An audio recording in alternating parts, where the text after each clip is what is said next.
A very good morning. It's been a long time since I've done a YouTube video, and one of my friends called me yesterday and asked what's going on. So I figured there's been a lot going on actually, but some of it is private, so I can't tell you. Because not, people that we know don't always wish us well. So there are some things that we keep to ourselves, but everything is great. I'm still looking after my sister. I'm still on my fitness drive. I'm on my way to the gym now. I've started going out dancing. I'll upload some videos later, but I was mostly active on Facebook as usual. I haven't been banned for a while, surprise, surprise. And also on Instagram, so I've been making like little 1-minute videos. I'm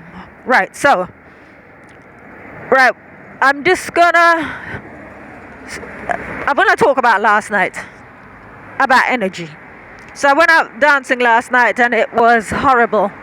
Not for any other reason than energetically, it just wasn't right. I hope you can hear me. It wasn't right energetically, and what isn't right energetically isn't good for the spirit. So I left early. It wasn't nothing to do with anybody in particular. It was just, this is the energy that the people who were there carried with them. And for me, I have a long history of when the energy isn't right, I leave. That's why I don't go to church. Because it does you more harm than good. In fact, it doesn't do you any good. It's harmful to your spirit. So I left early. I didn't stick around. I was back before midnight, I think. Anyway, so what else has been going on? Alright, I'll just tell you a little bit about what I've been up to today. And then, because it's going to take me a while to sort of get back and get with the flow of doing these videos again. Because there's been so many things going on, and my habits change, my patterns change and so on. So I have to sort of like get refamiliarize myself with the process. Right, so this morning I was on a Daily Mail article about a man who suicided his wife and got away with it. Some people think he did it. It wasn't a mercy killing. But I won't say what I think. But I got into a conversation with one woman in particular who went down the route of, you don't know how it feels. The woman being sick and all of that. And of course, as I said, I'm looking after my sister and sleeping on her sofa for 2 years now. And in fact, I've taken 2 weeks out because I was working, literally getting 1 hour's sleep here, 2 hours sleep there. And that's how it was for the last 2 weeks or so. And I thought, well, why am I doing this? Because I'm living, not so much living, but I'm working to fulfill other people's deadlines. And they've sort of chosen a path in life to be business owners. And as a consequence, business owners come under pressure, which they pass on to the people like me who provide the labor. So I've taken 2 weeks out, no work, just 2 weeks out to relax and do the things that I don't get an opportunity to do. Like yesterday I went to the nail bar and did my nails, did my sister's hair at my leg, and also gave her a pedicure. These are things that ordinarily I don't have time to do when I've got like heavy deadlines, so I have to schedule them. I don't have to schedule anything for the next 2 weeks. I can do everything at my leisure. And this is how my life used to be before I came to look after my sister. Yes, I still sometimes used to do night shifts, but then I could sleep as it suited me. With my sister I can't, because I have to be awake at certain hours, sort of like 7 days a week at 5:30. The carer who comes in the morning to do the personal care, wash and dress her, she comes 7 days a week at 5:30. So there is no such thing as getting a lie-in. Right, so I kind of what I just said is it's sort of in brackets, but I've lost my train of thought. I tell you, it's going to take me a while to get back into these. But so anyways, yes, I remember now. So having this conversation, this exchange, typically with these emotional women, and you don't know what it feels like until you walk in their shoes.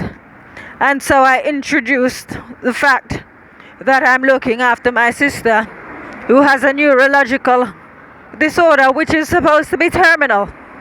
But she's getting better. And I dared to say the only reason she's getting better is because of me.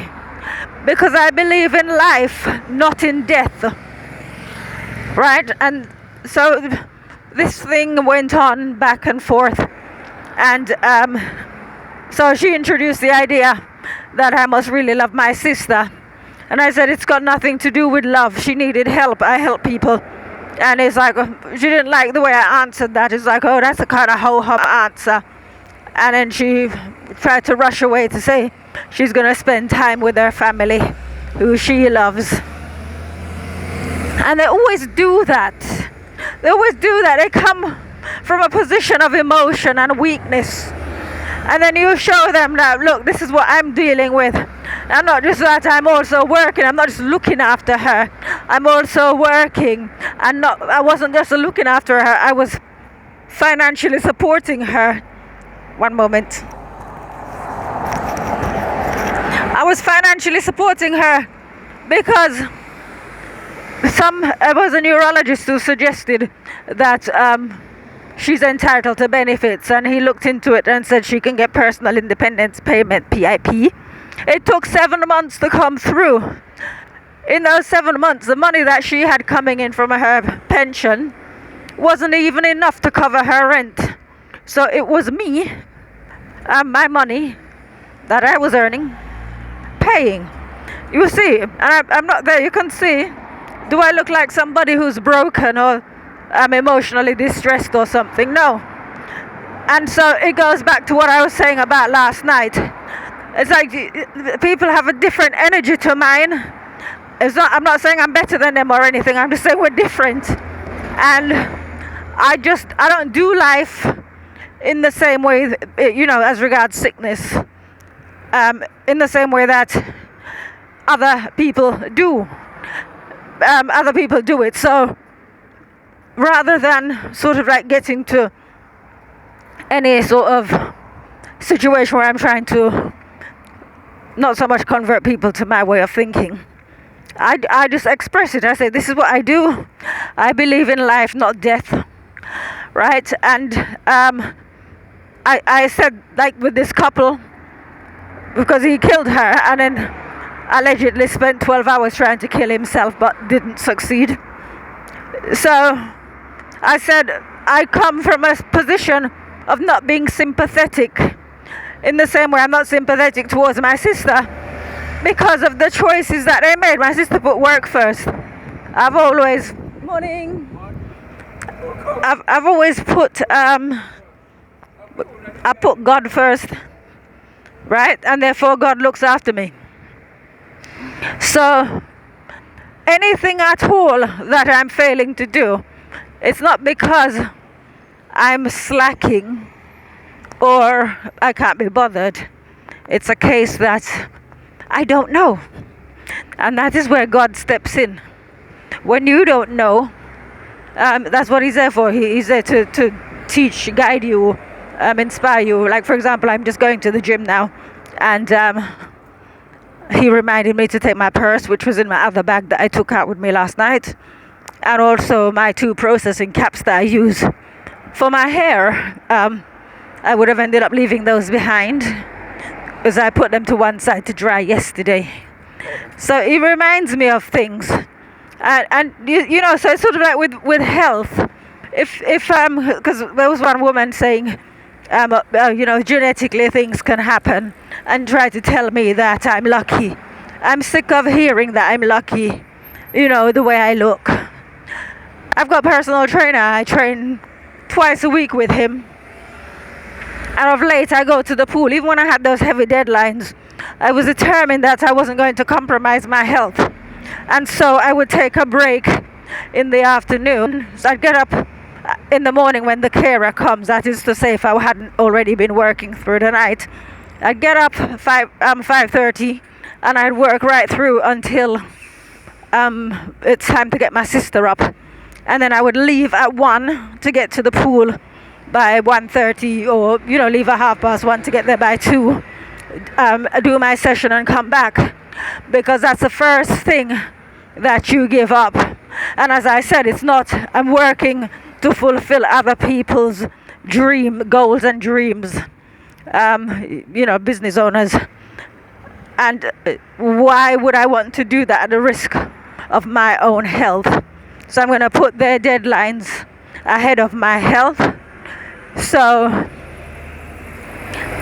in order to take a stand and say, that's it, I'm not doing any work for 2 weeks, and just say I'm not doing any work for 2 weeks and mean it, and just stand by it, it takes, I wouldn't say guts or courage.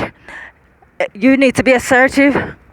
And when I embarked on my personal development program back in the early 90s, well, literally sat down, got pen and paper, and wrote down my strengths and my weaknesses.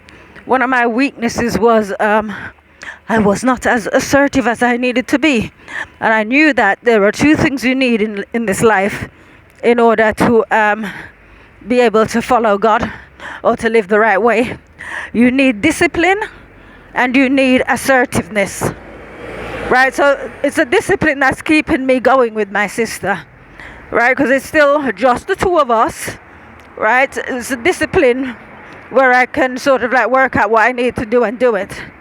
And also assertiveness, to be able to stand up to people who, knowing what my situation is, still want to add to it.